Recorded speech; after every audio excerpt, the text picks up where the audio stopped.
In the final years of the Second World War, as Allied bombs reduced German cities to ash, rumors began to spread inside intelligence circles. Not about tanks, not about rockets, but about women. Women who met in secret rooms. Women who claimed they could speak to beings not from Earth. Women who believed they were channeling a force older than humanity itself. They called it Vril. According to whispers gathered after the war, these women were not dismissed as mad mystics. They were protected, funded, hidden. Some claimed their visions were used to design aircraft that defied gravity.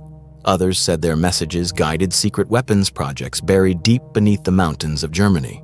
And at the center of it all stood the Nazi regime, desperate, collapsing, willing to try anything to win.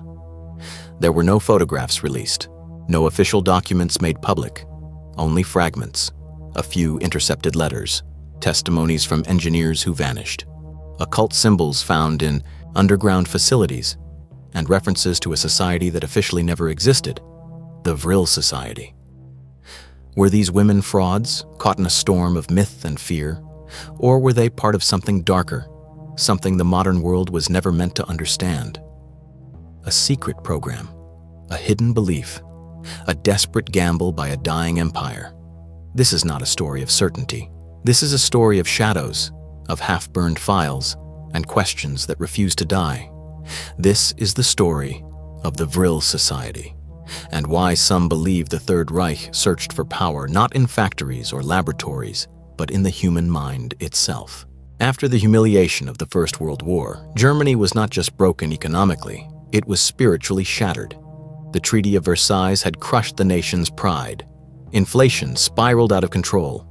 A wheelbarrow full of money couldn't buy a loaf of bread. Soldiers returned home to find their medals meant nothing. And the people, desperate, bitter, and lost, began searching for answers not in science, but in the supernatural. This was the era when seances became common in Berlin apartments. Astrology appeared in every newspaper, and secret societies flourished in the shadows. Groups like the Thule Society preached Aryan mysticism, believing the Germanic people were descendants of a godlike race. They spoke of lost civilizations beneath the Arctic ice, ancient powers waiting to be awakened, and symbols like the swastika, which they believed held magical energy. And in the background, a darker belief began to emerge, that some humans were meant to rule and others to serve. The collapse of reason made room for myth, and myth soon merged with politics. By the early 1920s, the lines between ideology and the occult were blurred. Adolf Hitler, still a failed artist at the time, was already speaking in tones that echoed the Thule mythos. He believed in destiny, fate, and unseen forces guiding his path. He surrounded himself with men who read runes, consulted horoscopes, and believed that ancient German blood could unlock hidden power. It was in this environment that the seeds of the Vril Society were planted. A strange group of spiritualists, mostly women, claiming to receive messages from distant star systems, not through radio waves, but through trance, dreams, and symbols they called Vril script. They weren't seen as mad. In a Germany this broken, they were seen as possible saviors. They offered something that generals couldn't: hope, power, a way out that didn't rely on bullets or treaties, but on energy, purity, and ancient knowledge. And behind closed doors, some in Germany's rising military elite began to listen. Because when reality is unbearable, fantasy becomes seductive. And in the Germany of the 1920s, fantasy was starting to look like strategy. They called themselves the Vril Damen, the Vril women. They didn't wear uniforms. They didn't carry weapons. They carried notebooks filled with strange symbols and claimed their minds were the antennas of a forgotten force. Their leader was Maria Orsich, a striking woman from Vienna with impossibly long hair and piercing eyes. She spoke fluent German and Croatian, but claimed her true language came from another world. According to her journals, Maria began receiving messages in 1919, lines of writing that seemed to flow through her hand while in deep trance. She believed the language was not human. Some historians say it resembled ancient Sumerian. Others insist it was total invention. But to Maria, it was real. She said the words came from a race called the Aldebarans, beings from a planet orbiting the star Aldebaran, 65 light-years away. Maria was not alone. She worked closely with another woman named Sigrun, whose real identity was never confirmed. Some said she was Nordic royalty. Others claimed she was the daughter of a prominent occultist. Together, Maria and Sigrun gathered a group of women with psychic sensitivity and cosmic vision. They met in private homes in Munich, then later in a secluded estate in Bavaria. Their goals were not political. They didn't speak of war or conquest. They spoke of transmission, of building something, a device, a machine.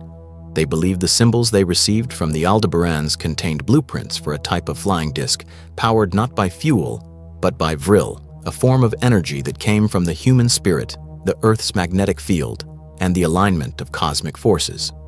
They described it as a living force, neither electrical nor nuclear. More like magnetism mixed with intention, what today we might call zero-point energy, though that term didn't exist yet. Drawings emerged, spiral-shaped engines, spherical control pods, seats for only 1 or 2 pilots, anti-gravity principles, and propulsion systems unlike anything known at the time. They called their first concept the Jenseitsflugmaschine, the otherworld flight machine. It all sounded impossible. And yet some German engineers, including those connected to the Reichspost and private firms, began taking interest. They were desperate for breakthrough ideas. And in a nation where science and myth were starting to merge, the Vril women became more than mystics. They became advisors. Some were dismissed, laughed at, even threatened. But others, like Maria, found protection. SS officers began appearing at their meetings. Private funding increased, and access was granted to experimental workshops deep in the forests of Thuringia and Bavaria. Officially, none of this existed, but scraps of letters, testimonies from Allied interrogations, and post-war rumors paint a picture of collaboration between women who claimed to hear voices from the stars and men who held the future of Germany in their hands. Whether they truly believed or not didn't matter. What mattered was the possibility. And in those years, possibility was all the Reich needed to justify anything. As the Nazi regime rose to power, the Vril women seemed to vanish from public view. But behind the scenes, their influence only grew. According to post-war intelligence files, Maria Orsich and her circle maintained contact with certain branches of the German military, particularly the SS Technical Branch and members of the Reich Research Council. They were never photographed with Hitler. They did not attend Nazi rallies. But their ideas, or perhaps their visions, allegedly made their way into classified black projects. The most controversial claim centers around a project called the Haunebus. Documents recovered by Allied forces after the war describe disc-shaped aircraft crafted in secrecy, with propulsion systems that bore no resemblance to anything used by conventional aviation at the time.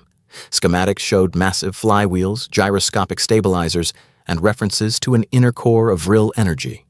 These designs appeared again and again in sketchbooks, captured archives, and scattered testimonies. Several witnesses, including former German engineers detained by U.S. forces, described seeing test flights of silent glowing craft that moved erratically, zigzagged against the wind, and vanished in bursts of light. No hard proof survived. But there were rumors of facilities in Peenemünde, Prague, and the Austrian Alps dedicated to these secret experiments. Some believe these were crude early attempts at anti-gravity propulsion. Others claim they were nothing more than elaborate hoaxes designed to drain Nazi funding or distract Allied intelligence. But the Vril Society was always mentioned in the margins, never center stage, but always present. And then, in March 1945, as Berlin fell into chaos, a final letter surfaced. It was dated March 11, 1945, signed by Maria Orsich, addressed to all members of the Vril Society. The final line read, "No one is staying here." She was never seen again. No remains were found, no trace of her group. Nothing. Some say they fled underground. Others believe they died trying to escape the collapse. And the wildest theory of all, that they succeeded, that they completed their machine, activated its core, and left Earth behind. What remains of the Vril Society today? No photographs, no verified documents, no aircraft wreckage, just fragments. Scattered names, coded letters, and tales passed between old men in dusty archives. Skeptics say it was all fantasy, a post-war legend inflated by conspiracy theorists, that Maria Orsich was just another occultist lost in a sea of madness. And maybe they're right, but what makes the Vril Society endure is not what we can prove, it's what we can't. In the ruins of the Third Reich, the Allies found technology they couldn't explain, Jet fighters, missiles, and blueprints for weapons decades ahead of their time. Could the Vril women have contributed? Or were they just a myth used to justify failed experiments? We may never know. But here's the truth. In times of crisis, people crave power, and they'll look for it in science, in war, or in the stars. Whether the Vril Society truly built a UFO or merely dreamed of one, they left behind something far more powerful than metal, an idea. That hidden knowledge exists, that ancient energy lies dormant beneath our feet, that women, forgotten and dismissed, may have touched the future while the world tore itself apart. And if they did leave this world, maybe they're still watching, waiting, until we're ready to believe.